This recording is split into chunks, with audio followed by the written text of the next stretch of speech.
Hey everybody, this is Tony. And this is Paul, and we are headed out on the road for the Friends for Life podcast world tour. So let's hop in the car and get going.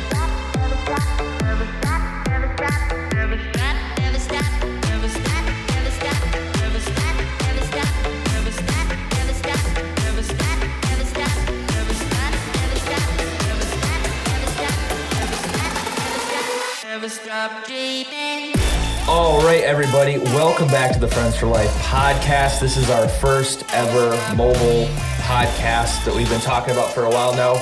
We're actually out here doing it.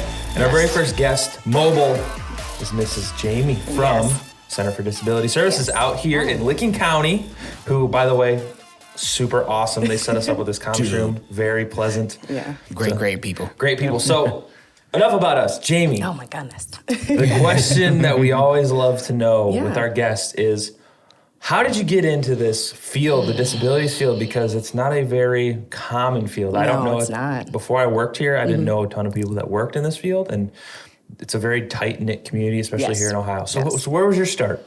So my start. I was a stay-at-home mom. And I didn't want to do it anymore. Sounds like my wife. I love my children, don't get me wrong, but I was like, I have to get out of this house. I'm going to lose my mind. So my neighbor worked at a local agency. And so she had brought it up and said something to me, and I was like, I don't think I can do that. No, I don't think I can. Because all I've ever witnessed with individuals with DD is it's never good. You know, you witness behaviors and tantrums, you know, and things like that. And I was like, I don't think I can do that. So I called my mom, and she was like, I don't think you're going to be able to do that, baby. I don't think so. And I'm like, well, maybe I can try it, and then until I find something else. And that was 13 years ago. Wow. Yeah, so. So, you know, from our experiences, especially Tony's experience dealing with all the hiring and you know, retention and all of those words that everybody talks about, you know, we see a lot of turnover in all aspects of the field. So why are you staying? Why have you stayed for 13 years? Because a lot of people on the podcast have been like lifelong almost. You know, in the field. So, so what makes you stay here? So it's definitely not the money. I'm always the first one to say that. I'm like, it's, you know, it's not. You have to have love and care for the people that you're working with. Like you don't stay for the money. If you're staying for the money, it's the wrong reason to stay. You know what I mean? But just being around the different type of individuals and seeing like their backstories and the things that they went through, it pulls at you. You know what I mean? And I wouldn't want to do anything else. So Center for Disability Services, one of the easiest names that has ever come on our podcast. I was telling Tony, I was like, all the agencies around us, they all have like the longest names. Friends for Life Residential Care. LLC.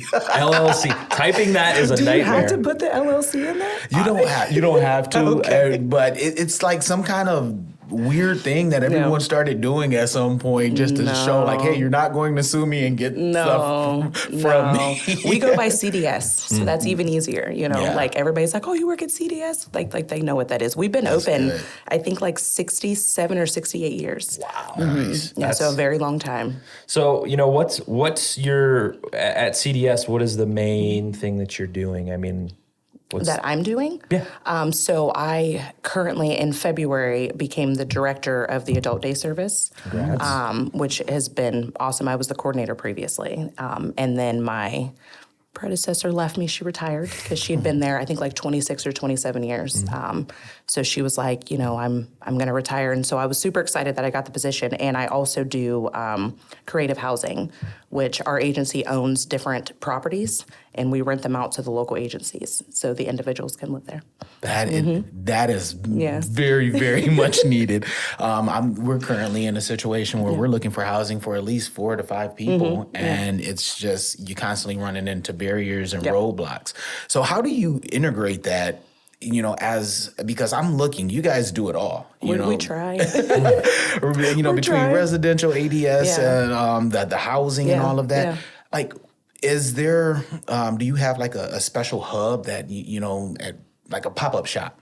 So we have like our main office, and that's where like the the SL director and coordinator are. I'm there. Our CEO and CFO are in the same building as us. All of our billing accountants are in there. Our non-medical transportation drivers are in there. So it's like an awesome place where everybody can get together. And it's great because if I have an issue or a problem with something and I'm like, oh, I don't know, I can walk down the hall to my CEO and be like, hey, she's like, come in, and which that's what I love about CDS is that everybody is in the same area. There's a lot of agencies where their CEO and CFO or their COO aren't in the same building as them. Right. We are able to literally walk down the hall and talk to ours.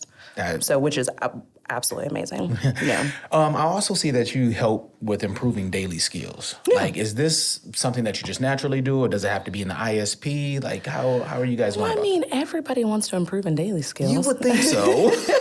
But I've literally sat down where there's been almost a revolt from some guardians and some family that, well, he's never learned how to tie a shoe. He's never knew how to wipe off a counter. Yeah. We don't want it to be a plan in his life. Do you take just assertive nature and just say, like, I need or this individual needs to know this. So how do you bring that about? It's more of a, let's try and see. Because there are some individuals who can't do certain things, and that's perfectly fine. But we're going to see. Yeah, you know what I mean? We're going to be like, hey, when you're done with lunch, can you get up and throw your trash in the trash and put your plates in the sink? Gotcha. If you can, cool, guess what you're doing every day at lunchtime? You're getting up and throwing your trash away and putting your plates in the sink, or can you wipe down this table, or can you pick up this? We're going to see as far as they know and what they can do. And we're going to keep doing that every single day. We like self-sufficiency. Yeah. Because that's part of why they come to us, you know what I mean? So we try.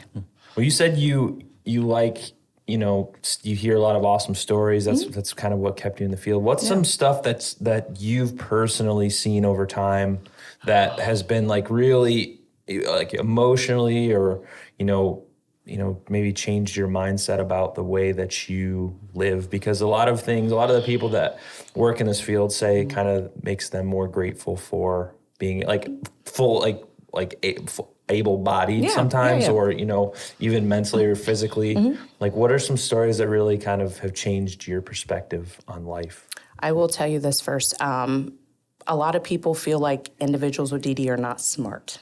Yes. That is always a big thing. I'm going to tell you, all of these individuals, smarter than a lot of people that I know. Because I'll be like, ooh, you know what you're doing. You know what you're doing. You know what I mean? I don't know. I feel like my big thing is the community and how the community sees individuals with DD, because it is not good. Yeah, absolutely. And so I think that was my biggest, that was my biggest part. Like, I didn't like it. I didn't, because I was one of those people before I started in the field. And so then when I take the individuals out, or, we go out on an outing or something, and I see the way that they're looked at, or, parents will grab their kids close, and stuff like that, I'm just like, you don't even know, this burly 6'5", 300-pound man is the biggest softie in the entire world. But you wouldn't know that because you're not going to have a conversation. You're not going to talk. You immediately get scared. Yeah. So both of my children, my daughter will be 16 in 2 months. Good luck. It's a whole other situation. Whole other situation. And my son is 13, but I had my children around the individuals that I served.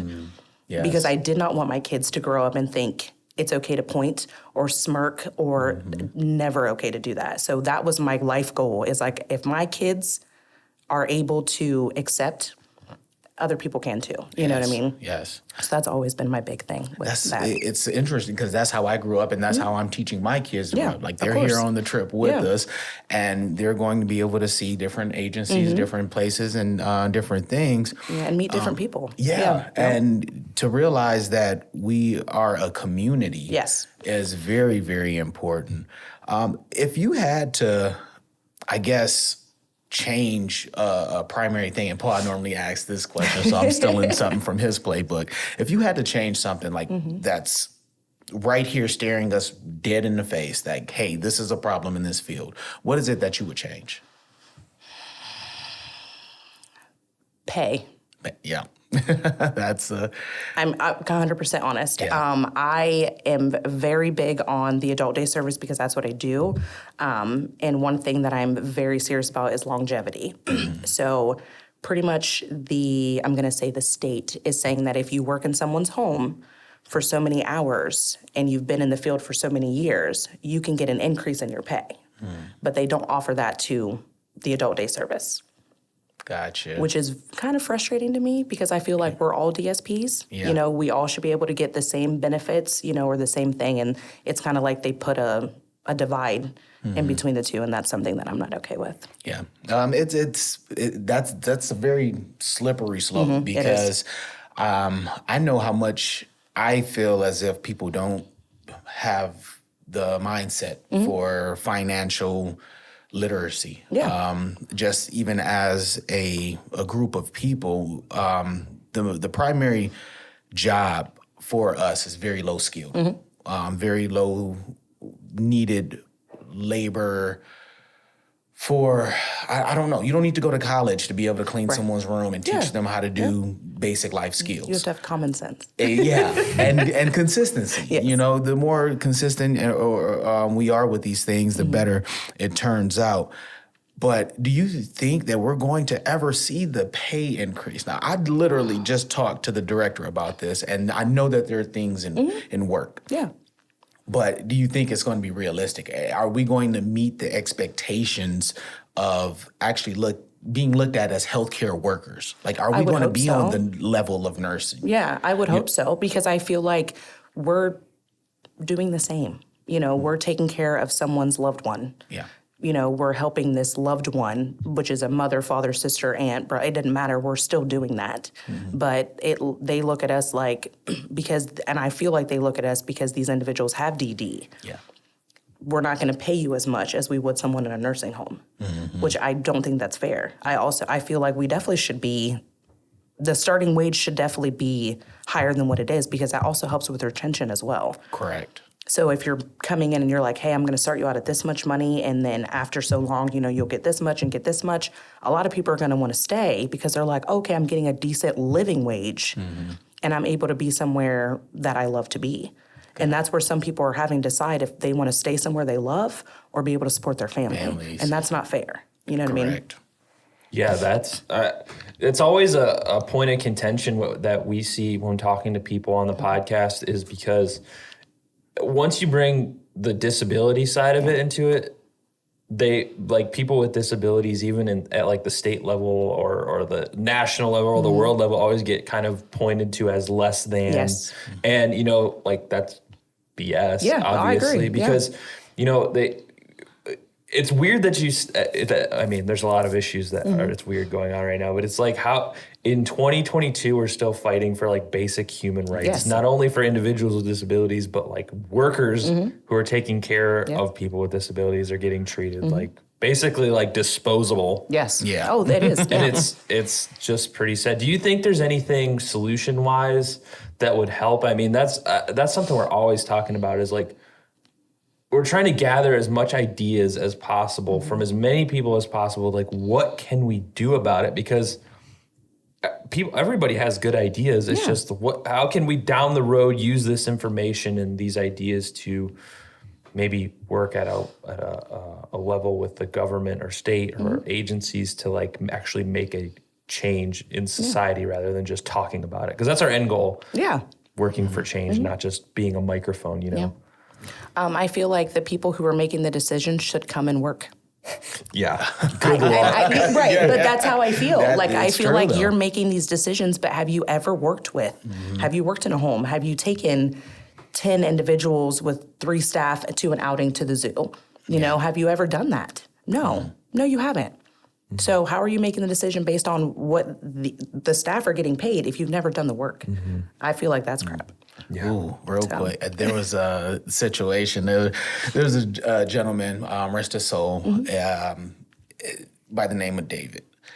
And I worked with David for a long time, a lot of years. And it was through my growth in the field. And he had a colostomy bag. Yeah. But he was also nonverbal and very abusive at times, self-abuse, also can be abusive towards the staff. Well, he knew anytime a new staff came in, that colostomy bag is not staying on. It was going to get tossed. Yep. And he had an obsession with water. So if you're not good at redirecting him away from the sink, he will be under that sink all day. So if you're a staff person who's just like, do whatever you want without doing the work of redirection, you're just thinking, oh, he's just drinking. Oh, no, because all that goes to this bag now. And now it's a watering mix. So that's fun. Oh, man. And he would laugh at you, take it off and just drop it. And he would go and walk off and clap. Now, everybody who's thinking he's like nonverbal and all of this stuff, he's communicating like, we're going to see how much you really like me. Exactly. Yes. And like this happened when I was training a very new supervisor. This girl almost quit, like the very first day. I said, look, please, give me a week.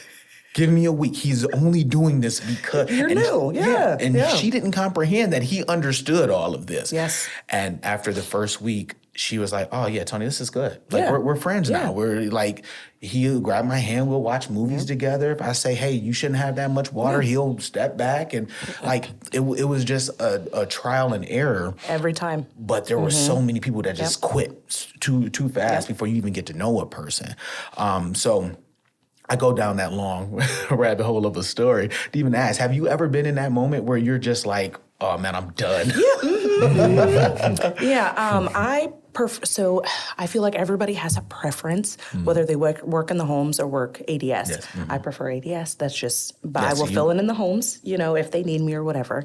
I have so many stories. Okay. So one story is I had a lady that I took care of at the agency that I first ever started at.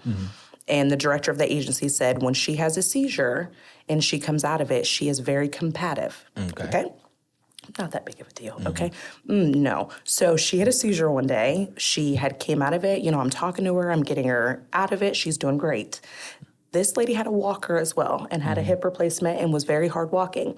When she came out of that seizure, she charged down the hall at me and ran into the door I was in to get to me. Oh, wow. I was like, yep, it's not for me. I don't know if I can do this no more. Like, I got babies at home. Right? I mean, like, I got babies. But it was something that after she was fine and calm, she was just like, hi. I'm like, hey, honey, you okay? She's like, yeah. I'm like, you had a seizure? She's like, I did? I'm like, I know, honey, it was crazy. Because I couldn't fault her because she didn't remember. I remember. Oh, I remember. You know what I mean? I remember, vividly. But she didn't. So how would that be for me to be like, I'm going to hold this against you over something you can't remember? Like, that's not fair. Yeah, and it's literally like, you have to forgive and forget and move on because that's the population of people that we worked with. You know what I mean? You have to. Well, and I mean, it's so funny that you say that because I've not worked in this arena for very long. Yeah. It's been like 2 years now and doing the podcast with Tony. I've learned a lot. And it reminds me of working an old job. It's funny, like you have to learn to get to know people, even like the crotchetiest old like people that are like nobody likes. Yes. If you understand them and get to know them as a person, they're easy to get along. I worked with this guy for years, and he was just the grumpiest, meanest old dude ever.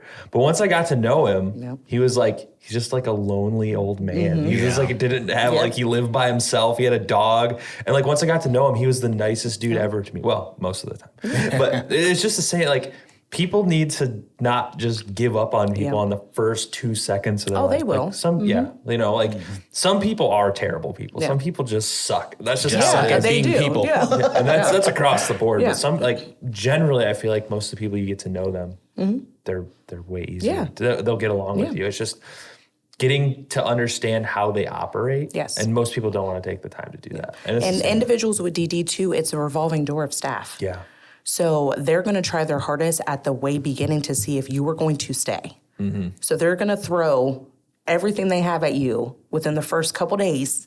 And if you pass that test and you stay, a lot of times after that, there's not a whole lot of issues. But I think they're so used to people just coming in and out of their houses all the time. That's their personal space. That's their area. And staff are changing all the time.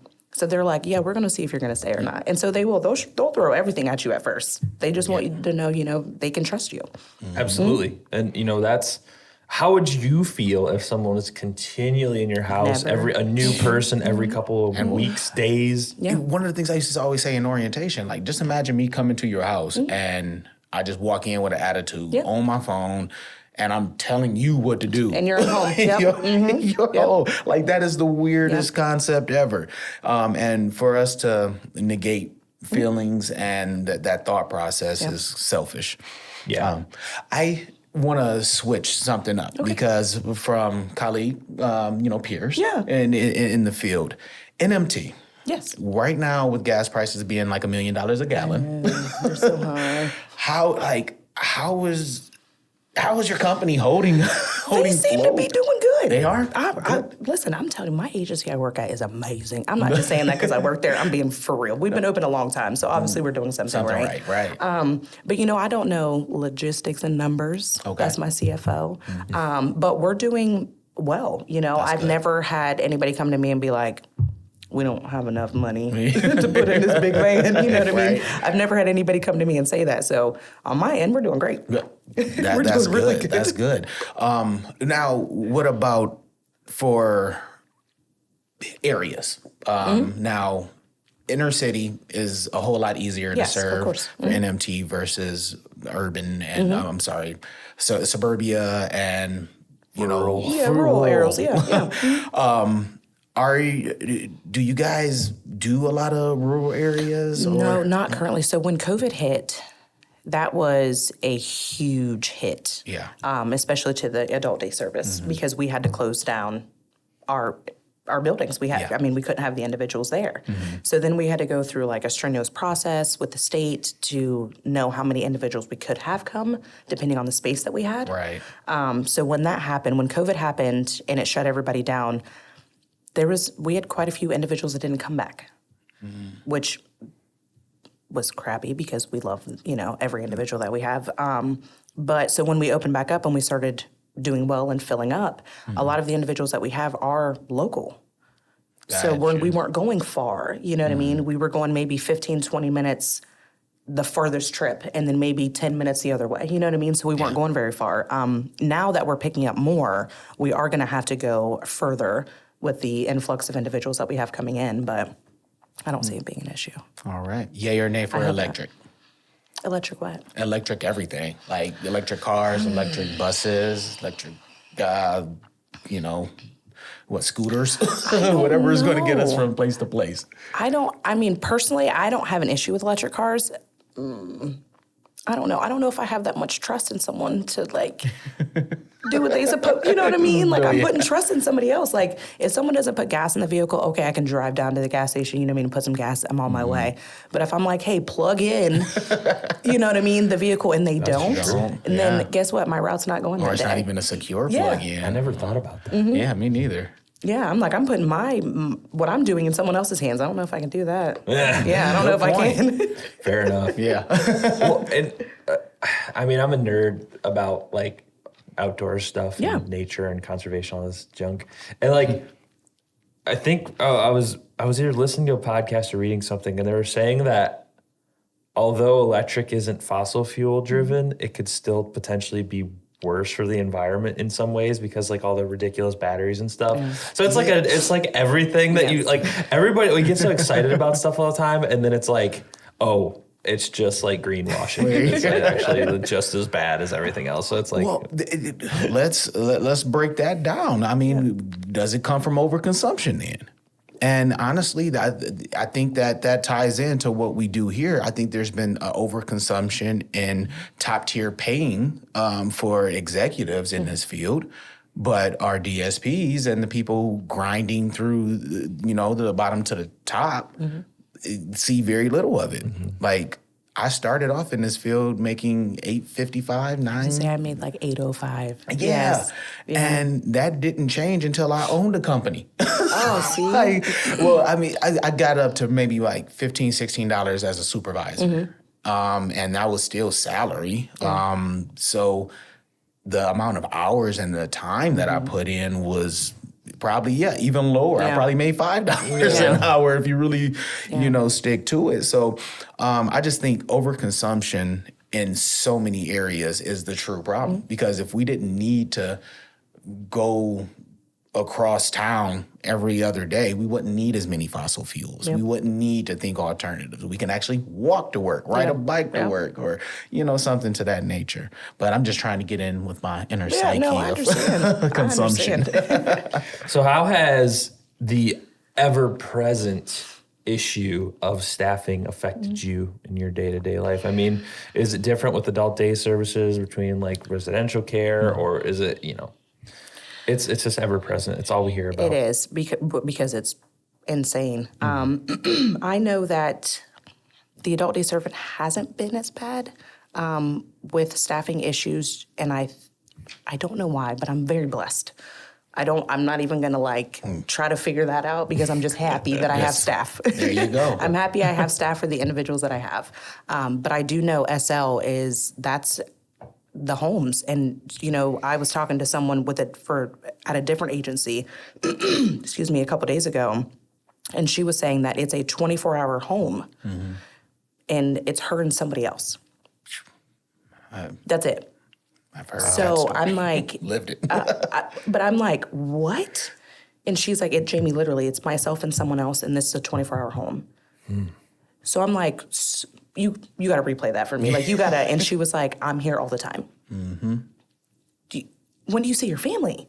You know what I mean? Like, I'm lucky that I can go home at 5 or 6 o'clock and go spend time with my kids and my husband and my parents and see them, and I get weekends off. Yeah. You're telling me that you have to, and she was like, I'm here all the time. I couldn't even imagine. Like, I couldn't imagine how those how those staff feel knowing that it's them.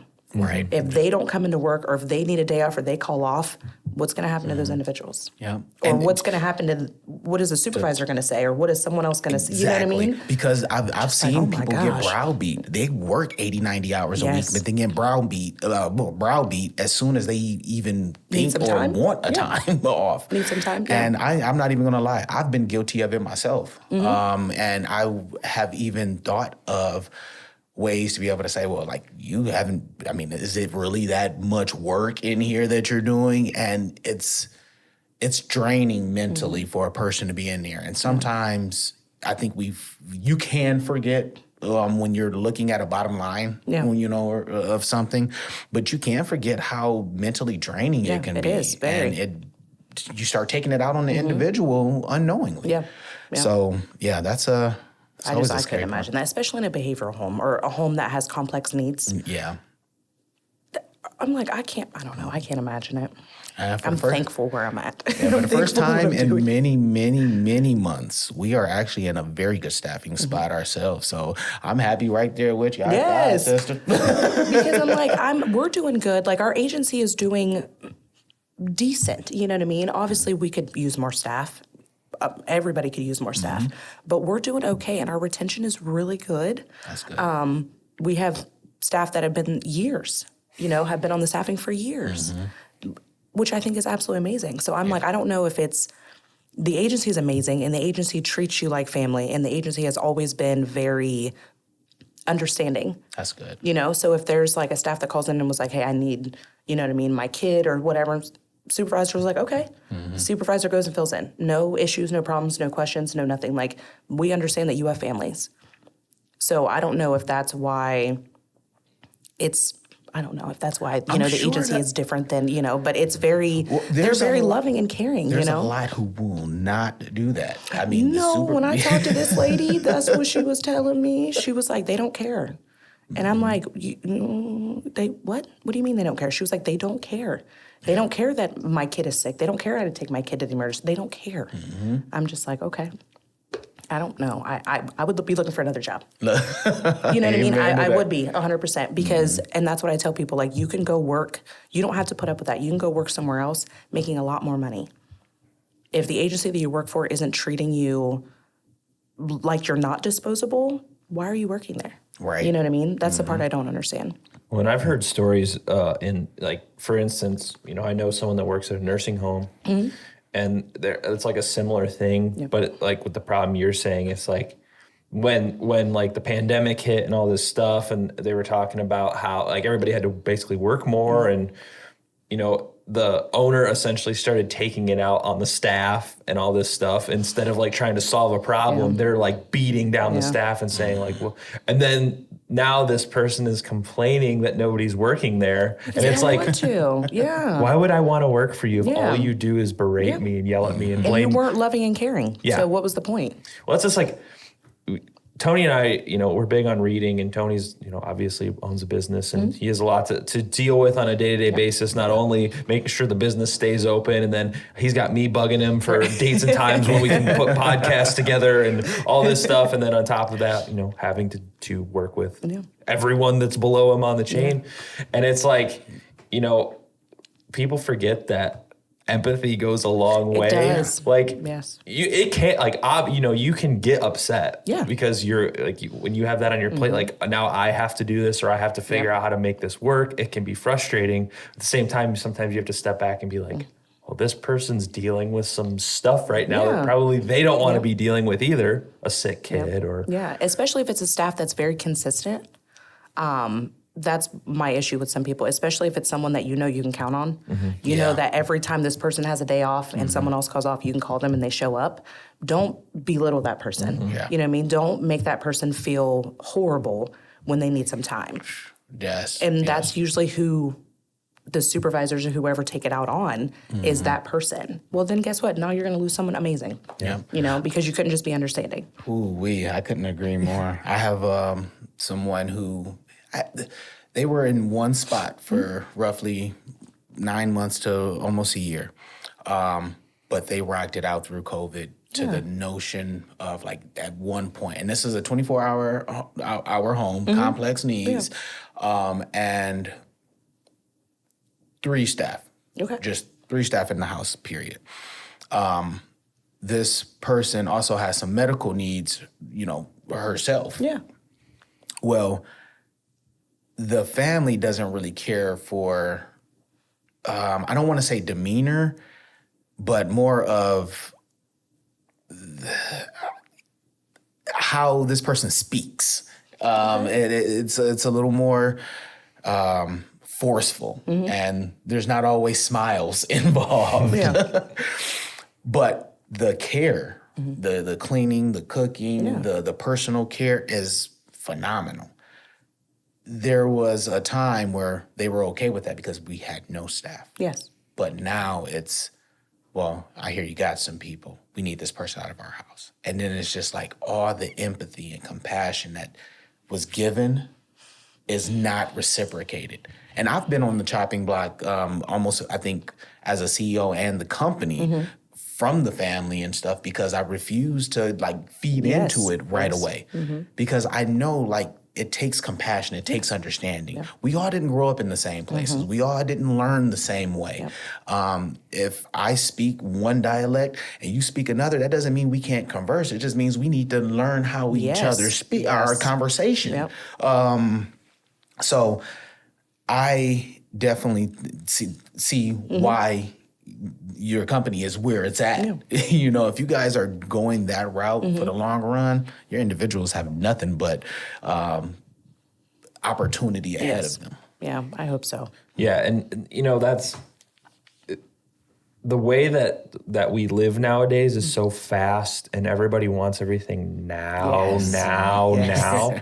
And something I've been working on, Tony and I were talking about this on our drive out here yesterday as well. Like, COVID was bad for a lot of people. It was terrible for a lot of people. And but for me, I got a lot of positives out of it. I was able to change careers and work for Tony full time. I was able to have time at home to like think and like work on myself instead of like, and I've something that's really been opening my eyes a lot is like, maybe everything doesn't have to get done now. Yeah. And I'm so less stressed out.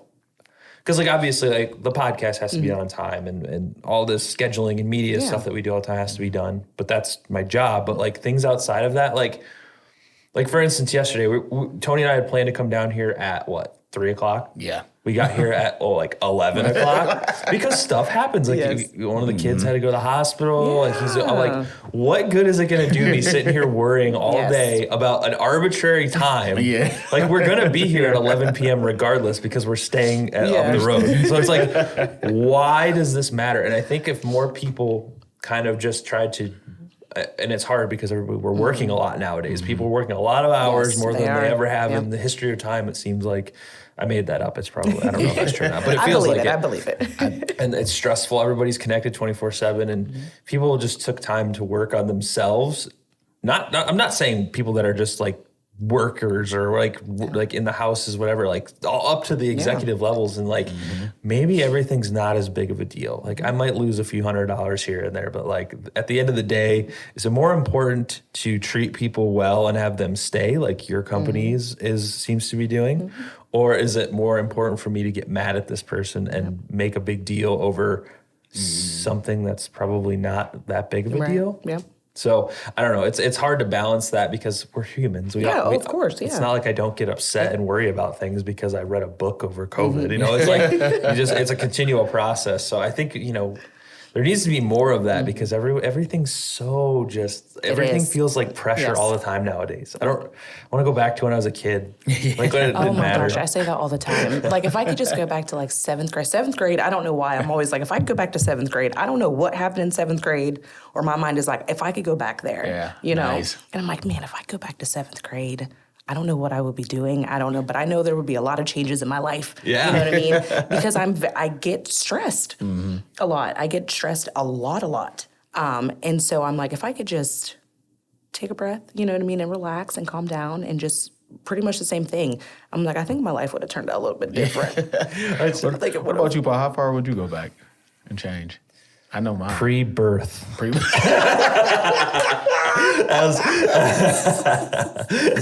That's going to be interesting. It's going to be very interesting. Start fresh, clean slate, do it all over. No.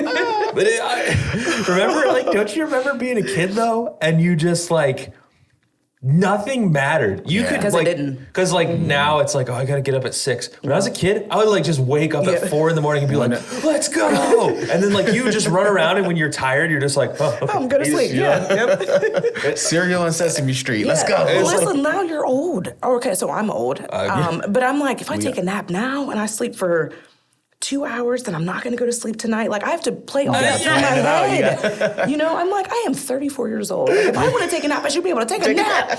But I know my body would be like, girl, you take a nap and you ain't getting up. Like, you're not getting up and you're not going to sleep. You like this all day, heartburn. Every time I get heartburn, I think I'm dying. Like, I really do. I asked my husband one day, I was like, he's like, what? I'm like, babe, I don't know what's happening to me. Like, I don't know. And he was like, is it heartburn? I'm like, I don't know. Heartburn, heart attack, they feel the same to me. He gets heartburn. He's like, babe, just take some Tums. He's like, calm down. I'm like, I was like, babe. He was like, oh my gosh, you gotta calm down. That's just the first time Tony told me the story of him getting heartburn for the first time. Didn't you go to the ER? I went to the ER. He said he thought he was having a heart attack. And I was like, I've had heartburn since I was like 12. And I was like, if my husband wasn't there to be like, calm down, you're overreacting, I probably would have went to the hospital. Look, I'm right there with you. Because I've never felt anything like that. I'm like, oh my gosh. And he was like, you need to calm down. Like, you're doing the most, Jamie. You need to calm down. I'm like, okay. Oh, man. Anyway. That got out of hand. I love that happens. That's like my favorite part of the podcast is just going off the rails. I absolutely love it. It gets like, especially with heartburn. It gets we get like real serious on these topics about disabilities, and then we just start talking about like this real philosophical stuff, and then it just goes off the rails. We end up on like weird stuff. So speaking of going off the rails, Tony, I think this is a good time for a game show. Yes, sir. Because we haven't done this in a while. We've had our good friend Sarah filling in on our podcast when we're away. Sarah. And we haven't done any rapid fire for a while. So, Tony, hit her with it. Rapid fire. there? Now I'm a little nervous. Good. I wasn't nervous before, but now I am. All right, rapid fire is when I ask you 3 would you rather questions. Oh, okay. The quicker you answer them, the quicker we'll get through this, and the sillier you will look. Okay, So, that sounds great. That was the I'm ready best for one it. he's ever done. He Yeah, I'm usually ready makes for that it. that's a I terrible was like, intro. that was like, good. my I'm ready sound for bites are horrible with it. We're probably going to use this one forever now. Congrats. I'm like, I'm ready. All right, first one. Would you rather have 30 loyal friends or $30 million? $30 million. Okay. So you Easy can buy question. friends. Yeah, I don't need friends if I got 30 million. that's what I'm thinking. I need I'm a like, boat. I'm fine. Would you rather live in a haunted house or a daycare center full of kids? Oh, haunted house. Yeah. Yeah, I love my kids. Okay? The others, they can go. All right. Would you rather be on camera picking your nose or pulling out a wedgie? Oh my gosh. I'm gonna go with wedgie. We have a camera right here. I'm gonna go with wedgie. I'm sure. I don't know. I'm like, I don't know. Good answers. Yeah, very good. And you answered very in a good time. Okay. Great job. Thank you. Everybody always gets nervous for rapid fire, and nobody ever expects it. And it's great because we're on like almost. By the time this comes out, we'll probably be on like episode 100 or something. So it's like nobody's caught on yet, and I love that because like, oh my gosh. like, we're playing rapid fire, and they're like, "What? We're doing what?" I did. I was like, I wasn't expecting that. That was pretty tame. Usually the questions get like way out of hand. Well, thank you guys for being tame with me. Oh, that I was the appreciate kids. it. Okay. This is one of their jobs as co-producers. Well, tell them thank you. I will. Yeah, I will. Yeah, I appreciate that very much. Usually they involve boogers or. Oh, Boogers well, and yeah, farts, we got the booger. diarrhea. Okay. Actually, I got one for diarrhea later. Oh man! Yes, not Spoiler for me. alert. Not for me. I'm happy. But Jamie, we want to thank you for coming in here in the Licking County Board's conference room that they've so graciously lent us for the day. Do you have any before we do all the fun stuff where people can reach and all that stuff? Do you have any kind of like things that you think about all the time that maybe you thought people should know about this field, or maybe why they should come work here in the LTD field? Or even why they should come work. I mean, we've already said why they should come work for Yeah, CDS right now, yeah. but I'm plugging that in all the time. Yes, get it. No, CDS, like I said, the agency is amazing, but just being a DSP period is super rewarding and amazing. And like I said, the individuals, especially in Licking County, I don't know the other counties, are awesome. The county board is absolutely amazing. Nice. So this is just a great county to work in, and being a DSP is amazing. That's beautiful. Yes, I love it. Yeah, and where can people learn more about CDS? Okay, so we have a Facebook page. So Center for Disability Services Facebook page. CDS.org, I believe, is the website. Something like that. Yeah, something like that. Yeah, I don't know off the top of my I'm like, off the top of my head, I don't know. That's okay. But yeah, that's what we have. I forget ours all the time too. Because I'm like, I don't even remember. I think it's www.cds.org. But don't Here quote we me go. on I that. think I see Center CENTERDS.org. Yep, you're absolutely right. See, he got it. Great name, confusing website. Right. Oh my gosh, I don't know what it is. Yeah, that's what it is. What he said. All right. Well, thank you so much, and we are excited to have more guests coming through today. Yes. So thank you, and have a safe drive back. I will. Thank you. Thank you, Jamie. Thank you.